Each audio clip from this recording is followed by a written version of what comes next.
Hello అండి, నేను అశ్విని.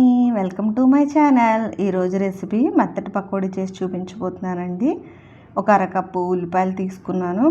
ఇవి సన్నగా ముక్కలుగా తరిగేసుకోవాలి, చిన్న ముక్కలుగా. తర్వాత కొన్ని పచ్చిమిరపకాయలు, అలాగే కొంచెం కరివేపాకు తుంచేసి వేసుకుంటున్నాను. ఒక కప్పు శనగపిండి తీసుకోవాలండి. ఒక కప్పు శనగపిండికి అరకప్పు ఉల్లిపాయ ముక్కలు వేసామన్నమాట. తర్వాత ఒక 2 స్పూన్ల వరకు బియ్యం పిండిని యాడ్ చేస్తున్నాను.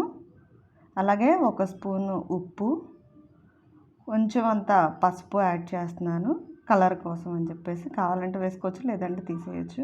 తర్వాత చిటికెడంత వంట సోడా వేసేసి బాగా కలుపుకోవాలండి.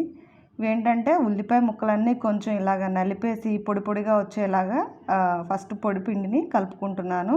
అలాగే పొడిపిండి అంతా బాగా కలిసేలాగా ఒకసారి కలుపుకొని అందులో కొంచెంగా వాటర్ యాడ్ చేస్తా కలుపుకోవాలండి. ఈ బియ్యం పిండి వేయడం వల్ల ఏంటంటే బాగా కరకరలాడుతుంటాయి, లోపల ముద్దగా అనేది లేకుండా ఉంటుందండి. అందుకోసం బియ్యం పిండి అనేది వేసాను. ఇలా కొంచెంగా వాటర్ వేసుకుంటూ కలుపుకుంటూ ఉండాలి. మరీ గట్టిగా ఉండకూడదు, అలా అని మరీ మెత్తగా ఉండకూడదు. మెత్తగా ఉండడం వల్ల ఏంటంటే పిండి బాగా లూజుగా ఉన్నప్పుడు నూనె ఎక్కువ లాగేస్తుంది. అందుకని బాగా లూజుగా ఉండకూడదు, అలానే గట్టిగా ఉండకూడదు, మీడియంలో ఉండేలాగా కలుపుకోవాలి. ఇదిగోండి, కొంచెం వాటర్ యాడ్ చేశాను. ఇవి చూడండి ఒకసారి, ఈ కన్సిస్టెన్సీ వస్తే సరిపోతుంది. మరీ గట్టిగా ఉండదు, మరీ లూజుగా ఉండదు. మనం ఇలా అన్నప్పుడు వేళ్ళ మధ్యలో నుంచి జారిపోయేలాగా ఉంటే పర్ఫెక్ట్గా కలుపుకున్నట్టు అనమాట. ఇదిగో చూడండి ఒకసారి, ఇలా అన్నప్పుడు ఈజీగా చేతి నుండి విడిపోయేలాగా ఉంటే సరిపోతుంది. మరీ లూజ్ అయినా ఆయిల్ లాగేస్తుంది.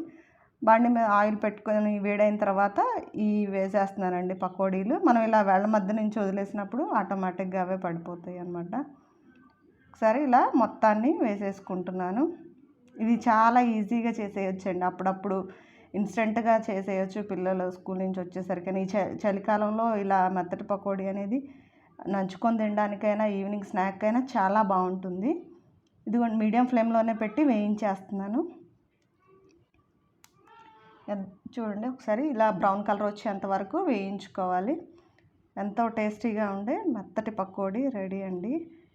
ఇవేంటంటే మనం బియ్యం పిండి యాడ్ చేయడం వల్ల క్రిస్పీగా ఉంటుంది, లోపల ముద్దగా లేకుండా ఉంటుంది. ఒకసారి ట్రై చేసి చూడండి. ఇలా మొత్తం తీసేసి డిష్ అవుట్ చేసేసుకోవడమే. ఎంతో టేస్టీగా ఉండే మెత్తటి పకోడీ రెడీ అండి. నా ఛానల్ నచ్చినట్లయితే లైక్ చేయండి, షేర్ చేయండి, సబ్స్క్రైబ్ చేయండి.